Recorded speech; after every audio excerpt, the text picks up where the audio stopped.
Hello all welcome back to Yashasvi మంచిగా cooking and tips అని ప్రతిరోజు మనం కిచెన్లో చేసుకునే పనులను సులువుగా ఎలా చేసుకోవాలి, ఇది అనవసరం అని పడేసే వస్తువుని తిరిగి ఎలా ఉపయోగించి సూపర్ యూస్ఫుల్ టిప్స్ అయితే వచ్చేసానండి.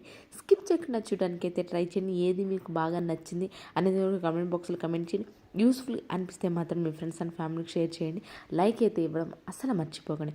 ఫస్ట్ టిప్ని అయితే చూసేద్దామండి. కర్టన్స్ ఉంటాయి కదండి, కర్టన్ మనం వాషింగ్ మిషన్లో వేయాలి అనుకున్నప్పుడు ముందు ఇలాంటి రింగ్స్ ఉంటాయి కదా, ఇలాంటి రింగ్స్ని ఏం చేస్తామంటే మనం అవి వాషింగ్ మిషన్లో వేస్తే త్వరగా పాడైపోతూ ఉంటాయి కదండి. అలా త్వరగా పాడవకుండా ఎట్ ద సేమ్ టైం అవి కూడా నీట్గా క్లీన్ అవ్వాలి అని అంటే పాత సాక్స్ ఏదైనా ఉంటే ఆ సాక్స్లో కనుక మనం సర్ఫ్ వేసేసి కర్టన్స్ ముందు రింగ్స్ ఏవైతే ఉంటాయో ఆ ప్లేస్ వరకు ఇలా ఫోల్డ్ చేసేసుకుని దీన్ని సాక్స్ లోపల కనుక పెట్టి వాషింగ్ మిషన్లో వేసామే అనుకోండి, అవి త్వరగా పాడవు, అలాగే నీట్గా క్లీన్ అయిపోతాయండి. అట్ ద సేమ్ టైం మనకి పాడవటం అనేది జరగదు. అలాగే లోపల రింగ్స్ కూడా నీట్గా క్లీన్ అయిపోతాయి. కాబట్టి ఈ టిప్ ఎవరికి యూస్ఫుల్ అనిపిస్తే ట్రై చేయండి. అయితే ఇక్కడ రబ్బర్ బ్యాండ్ కానీ ఏం పెట్టొద్దండి, దీనికి మామూలు use and throw rubber band అయితే పెట్టద్దు. ఏమైనా థ్రెడ్ ఉంటే థ్రెడ్ కట్టేస్తారంటే ఈజీగా ఉంటుంది. Use and throw rubber band పెట్టేశారనుకోండి ఈజీగా పాడైపోతుంది. ఇక్కడ నేనంటే బ్లాక్ హెయిర్ బ్యాండ్ ఉంటుంది కదా, హెయిర్ బ్యాండ్ అనేది పెట్టేశాను, బాగా టైట్గానే ఉందండి. మీరేం చేస్తారంటే థ్రెడ్ ఉంటే థ్రెడ్ పెట్టుకోండి, లేదంటే ఇలాంటి హెయిర్ బ్యాండ్ ఉంటే ఈ హెయిర్ బ్యాండ్ పెట్టేసుకున్నారే అనుకోండి, లోపల రింగ్స్ అనేవి నీట్గా క్లీన్ అయిపోతుంది. అండ్ అలానే వాషింగ్ మిషన్లో కూడా పాడైపోవడం అనేది జరగదు. ఐ హోప్ టిప్ అయితే నచ్చిందని అనుకుంటున్నాను. నచ్చితే కనుక మీ ఫ్రెండ్స్ అండ్ ఫ్యామిలీకి షేర్ చేయండి. నెక్స్ట్ టిప్ వచ్చేసి కోమ్స్ ఉంటాయి కదా, కోమ్స్ మనం ఒక్కసారైనా సరే మంత్లీ వన్స్ అయినా సరే మనం రెగ్యులర్గా హెడ్ బాత్ చేసినప్పుడు ప్రతిసారి రెగ్యులర్గా బ్రష్ వాష్ చేస్తూ ఉంటాం కదా, అయితే షాంపూతో కనుక మీరు మంత్లీ వన్స్ అయినా సరే ఇలా క్లీన్ చేశారంటే మాత్రం ఏంటి అంటే డాండ్రఫ్ అనేది కొంతమంది హెయిర్కి ఉంటూనే ఉంటుంది కదా, అలాంటప్పుడు ఇలా కనుక మీరు మంత్లీ వన్స్ అయితే క్లియర్ చేస్తారంటే మాత్రం నీట్గా డాండ్రఫ్ అనేది ఉండదండి. మనం ఎంత రెగ్యులర్గా బ్రష్తో క్లీన్ చేసినా కానీ డాండ్రఫ్ అనేది ఎక్కడో దగ్గర కొంచెం అయితే బ్రష్లో ఉంటుందండి. అలాంటప్పుడు మనం డాండ్రఫ్ నీట్గా పోవాలి, అలానే మంత్లీ వన్స్ అని సరే నీట్గా క్లీన్ చేసుకోవాలి అనుకున్నప్పుడు మనకు ఒక వాటర్ తీసుకొని వాటర్లో ఒక గ్లాస్ వాటర్లో షాంపూ ఉంటుంది కదండి, షాంపూ వేసి ఒక అరగంట పాటు ఇలాగ బ్రష్లన్నీ నానబెట్టేసి వదిలేసేయండి. అరగంట తర్వాత కనుక మీరు పాత బ్రష్ ఏదైతే ఉందో ఆ పాత బ్రష్ నీట్గా క్లీన్ చేశారంటే మాత్రం నీట్గా డాండ్రఫ్ అనేది ఏమీ లేకుండా ఉంటుందండి, నీట్గా అయితే క్లియర్ అయిపోతుంది. ఇలాంటి టిప్స్ ట్రిక్స్ మన ఛానల్ చాలా ఉన్నాయండి. ఇవే కదా ప్రీవియస్ వీడియోస్లోకి వెళ్ళండి, చూడండి. మీకు నచ్చితేనే సబ్స్క్రైబ్ చేసుకోండి అని యూస్ఫుల్గా అనిపిస్తే మాత్రం మీ ఫ్రెండ్స్ అండ్ ఫ్యామిలీకి షేర్ చేయడం అసలు మర్చిపోకండి. ఇక్కడ నేను నీట్గా క్లీన్ చేస్తాను, షాంపూ తర్వాత వాటర్తో నీట్గా క్లీన్ చేస్తాను, నీట్గా క్లీన్ అయిపోతాయి. అండ్ నెక్స్ట్ టిప్ వచ్చేసి ఒక స్ప్రే బాటిల్ ఉంటుంది కదా, ఆ స్ప్రే బాటిల్ తీసుకొని దానిలో లైజాల్ ఉంటుంది కదా, లైజాల్ని అయితే కొంచెం వేసాను, దానిలోనే వెనిగర్ ఉంటుంది కదా, వెనిగర్ని అయితే కొంచెం కూడా వేసేసేయండి. దీని లోపలే బేకింగ్ సోడా ఉంటుంది కదండి, బేకింగ్ సోడాని కూడా కొంచెం వేసేసి దీనిపైన క్యాప్ పెట్టొద్దండి, ఎందుకంటే మనం బేకింగ్ సోడా ప్లస్ వెనిగర్ కలిపి ఫోమ్ అయితే వస్తుంటుంది కాబట్టి క్యాప్ ఏం పెట్టకుండా అలా వదిలేసేయండి. తర్వాత దీన్ని డిన్నర్ టేబుల్ ఉంటుంది కదా, డిన్నర్ టేబుల్ మనం అన్నీ తింటూ ఉంటాం కదండి, ఏంటంటే చిన్న చిన్న పురుగులు అనేవి వస్తూ ఉంటాయి కదా, అలాంటప్పుడు ఒక్కసారైనా సరే మీరు వీక్లీ వన్స్ అయినా సరే ఇలా లైజాలు అలాగే వెనిగర్ ప్లస్ బేకింగ్ సోడా వేసి నీట్గా క్లీన్ చేసామంటే ఇలాంటి మిర్రర్స్ అనేవి నీట్గా క్లీన్ అయిపోతాయి. అంటే ఇలాంటి చిన్న చిన్న పురుగులు అనేవి రావు. బ్యాడ్ స్మెల్ కూడా కొంచెం నాన్ వెజ్ తిన్నాము అనుకోండి, డిన్నర్ టేబుల్ అనేది బ్యాడ్ స్మెల్ అనేది వస్తూ ఉంటుంది కదా, అలాంటప్పుడు ఈ స్ప్రే ఒక్కసారి చేసేసి ఆ తర్వాత నీట్గా క్లీన్ చేసామంటే మాత్రం బ్యాడ్ స్మెల్ అనేది ఉండదు. అట్ ద సేమ్ టైము చిన్న చిన్న పురుగులు అనేవి రావు. ఐ హోప్ ఇది కూడా నచ్చిందని అనుకుంటున్నాను. నెక్స్ట్ టిప్ వచ్చేసి ఏదైనా వాడని ఇలాంటి కత్తెర ఉంటుంది, మిషన్ కత్తెర ఉంటుంది కదండి, దీన్ని వాడకుండా ఉండదు, ఇలాగ రస్ట్ అనేది ఎక్కువ పడుతుంది, తుప్పు అనేది ఎక్కువ పడుతూ ఉంటుంది కదా, దీన్ని క్లీన్ చేయాలంటే చాలా టైం అయితే పడుతుంది. ఇలాంటి కొబ్బరి నూనె వేసినా ఎలాంటి వేసినా సరిగా పోదండి. అలాంటప్పుడు సింపుల్గా మన హార్పిక్ ఉంటుంది కదండి, మీరు హార్పిక్ అనకండి చాలా నీట్గా క్లీన్ అయిపోతుంది. హార్పిక్ కనుక కొంచెం దాని సిజర్ ఏదైతే మన కత్తెర పాడైపోయిందో తుప్పు అనేది పట్టిందో దానిపైన వేసేసి అరగంట పాటు వదిలేసేయండి. అరగంట పాటు తర్వాత మన స్టీల్ స్క్రబ్బర్ ఉంటుంది అండి, స్క్రబ్బర్తో కానీ నీట్గా క్లీన్ చేసామంటే ఆ రస్ట్ తుప్పు అనేది ఏదైతే ఉందో అదైతే నీట్గా క్లీన్ అయిపోతుందండి. అండ్ ప్లీజ్ అండి ఒక లైక్ అయితే ఇచ్చేసండి, మీ యొక్క లైక్ నాకు చాలా వాల్యుబుల్ అండి.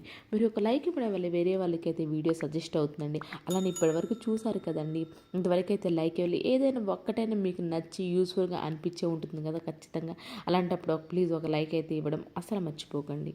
నేను చూపిస్తున్నాను చూడండి, ముందు ఎంత రస్ట్ అయితే ఉందో కత్తెరక అనేది, ఆ రస్ట్ మొత్తం నీట్గా క్లీన్ అయిపోతుందండి. అండ్ ఇదేంటంటే నీట్గా ఒకసారి వాటర్తో వాష్ చేసిన తర్వాత కొంచెం పదును అనేది లేకుండా ఉంటుంది కదండి.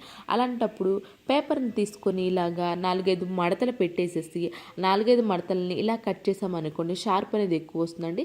లేదు అంటారా, మన సిల్వర్ అల్యూమినియం ఫాయిల్ కానీ ట్యాబ్లెట్స్ కవర్ కానీ దాంతో కానీ సిజర్ని కట్ చేసినా కానివ్వండి, షార్ప్ అనేది ఎక్కువ వస్తుంది. మనం బయటికి వెళ్ళి స్పెషల్గా పదును పెట్టాల్సిన అవసరమే లేకుండా పాడైపోయిన కత్తెరని ఇలా అయితే నీట్గా మనం కొత్త దానిలాగా అయితే తీసుకోవచ్చు అండి. ఐ హోప్ ఇది కూడా నచ్చిందని అనుకుంటున్నాను. అండ్ నెక్స్ట్ టిప్ వచ్చేసి, మనం గళ్ళుప్పు ఉంటుంది కదండి, రాక్ సాల్ట్ అని, రాక్ సాల్ట్ని ఒక్క చిన్న బౌల్లో అయితే తీసుకుని దానిలో కంఫర్ట్ ఉంటుంది కదండి, కంఫర్ట్ని కనుక వేసేసి, మనం ఇప్పుడు వర్షాకాలం కాబట్టి కొంచెం తడి వాసన అనేది వస్తూ ఉంటుంది కదా, బ్యాడ్ స్మెల్ వస్తూ ఉంటుంది కదండి. అలాంటప్పుడు కనుక మనం ఏ రూమ్లో అయితే బ్యాడ్ స్మెల్ వస్తూ ఉంటుందో ఆ రూమ్లో కనుక ఈ గిన్నెని కనుక పెట్టేసామే అనుకోండి, బ్యాడ్ స్మెల్ అనేది కొంచెం అయితే కంట్రోల్ అయితే అవుతుందండి. అండ్ మళ్ళీ మనం 2-3 డేస్కి ఒకసారి అయితే ఈ బౌల్లో సాల్ట్ అలాగే కంఫర్ట్ని చేంజ్ చేసుకున్నామంటే వేరే రూమ్లో మళ్ళీ కొత్తగా అయితే పెంచేసుకోవచ్చు. ఐ హోప్ ఇది కూడా నచ్చిందని అనుకుంటున్నాను. అండ్ ఏది మీకు బాగా నచ్చిందని కామెంట్ బాక్స్లో కమెంట్ చేయండి. అండ్ నెక్స్ట్ టిప్ వచ్చేసి, ఒక ప్లేట్ని అయితే తీసుకున్నాను, దాని లోపల బేకింగ్ సోడా ఉంటుంది కదా, బేకింగ్ సోడాని ఒక 2 స్పూన్స్ అయితే వేసేసుకున్నాను. మనం బాత్రూమ్ని ఎంత నీట్గా క్లీన్ చేసినా కానివ్వండి, ఎక్కడ ఒక దగ్గర అయితే బ్యాడ్ స్మెల్ అయితే వస్తూ ఉంటుంది కదా, అలాంటప్పుడు మనం ఓడోనిల్స్ ప్యాకెట్స్ అలాంటివి వాడుతూనే ఉంటాం కదా. అయితే అప్పుడప్పుడు కనుక మీది ఇదిలా రెగ్యులర్గా ఓడోనిల్ లాంటి తయారు చేసుకొని వేసుకున్నారంటే మంచి వాసన అయితే వస్తూ ఉంటుందండి. దీనిలో నాఫ్థలిన్ బాల్స్ ఉంటాయి కదండి, నాఫ్థలిన్ బాల్స్ని పౌడర్లా తీసుకొని ఆ బేకింగ్ సోడాలో వేసుకునండి. అలానే కర్పూరం ఉంటుంది కదండి, కర్పూరం కూడా వేసాను. కర్పూరం ప్లేస్లో మీరు కావాలి అంటే కంఫర్ట్ కూడా వేసుకోవచ్చు అండి. మీరు ఒకసారి కలిపేటప్పుడు దీని లోపల వెనిగర్ ఉంటుంది కదా, వెనిగర్ని కూడా వేసేసేయండి. బాటిల్ క్యాప్స్ ఉంటాయి కదండి, మనం ఇలాగ డైరెక్ట్గా ముద్దలా మనం ఏంటంటే నాఫ్థలిన్ బాల్స్ కూడా చిన్న ఉండల్లాగా వస్తూ ఉంటాయి కదా, అలా రావాలి అనుకున్నప్పుడు మన వాటర్ బాటిల్ క్యాప్స్ అయితే ఉంటాయి, మనం ఎన్ని కావాలంటే అన్ని తయారు చేసుకోవచ్చు. మనం 2 బాత్రూమ్స్ 2 చేసుకోవచ్చు కాబట్టి నేనైతే రెండుటినైతే చేసుకున్నాను. దీన్ని ఫ్రిడ్జ్ లోపల పెట్టేసేసి ఒక 4-5 గంటల పాటు వదిలేసేయండి. లేదు అంటారా, ఎండ బాగా వస్తూ ఉంటుంది కదండి, ఎండ వచ్చేటప్పుడు కూడా ఒక 4-5 అవర్స్ ఎండలో పెట్టామంటే, మంచి ఎండలో పెట్టామంటే మాత్రం బాగా గడ్డలాగా కట్టిపోతుందండి. ఇప్పుడు వర్షాకాలం కాబట్టి ఎక్కువ ఎండ అనేది లేదు కాబట్టి మనం ఫ్రిడ్జ్లో ఒక 4-5 అవర్స్ ఉంటే సరిపోతుందండి. ఇలా గడ్డలాగా కట్టిపోతుంది. దీన్ని కనుక ఫ్లష్ ట్యాంక్లో కనుక వేసామనుకోండి, మనం ఫ్లష్ చేసిన ప్రతిసారి కూడా మన బాత్రూమ్ అనేది నీట్గా క్లీన్ అయిపోతుంది. అట్ ద సేమ్ టైం మంచి వాసన అయితే వస్తూ ఉంటుందండి. ఎవరికైనా న్యాచురల్గా ఇంట్లో ఓడి నీళ్ళు లాంటి తయారు చేసుకోవాలి, రెగ్యులర్గా ఓడి నీళ్ళు లేదు అయిపోయింది అనుకున్నప్పుడు మాత్రం ఈ టిప్ కనుక మీరు ట్రై చేశారంటే బాత్రూమ్ అనేది నీట్గా క్లీన్ అయిపోతుంది. అట్ ద సేమ్ టైం మంచి వాసన అయితే వస్తూ ఉంటుంది. ఐ హోప్ ఇది కూడా నచ్చిందని అనుకో. మనం ఏంటంటే నాప్కిన్ బాల్స్ వేస్తూ ఉంటాం కదా, అలాంటి ప్లేస్లో కనుక మరి ఇది కనుక మనం తయారు చేసుకుని వేసుకున్నాం అంటే మంచి వాసన అయితే వస్తూ ఉంటుంది. అండ్ ప్లీజ్ పక్కన బెల్ స్మెల్ అయితే యాక్టివేషన్లో ఉంచుకున్నాను. వీడియోస్ పెట్టిన వెంటనే మిగతా నోటిఫికేషన్ ఆన్ అయిపోతుంది.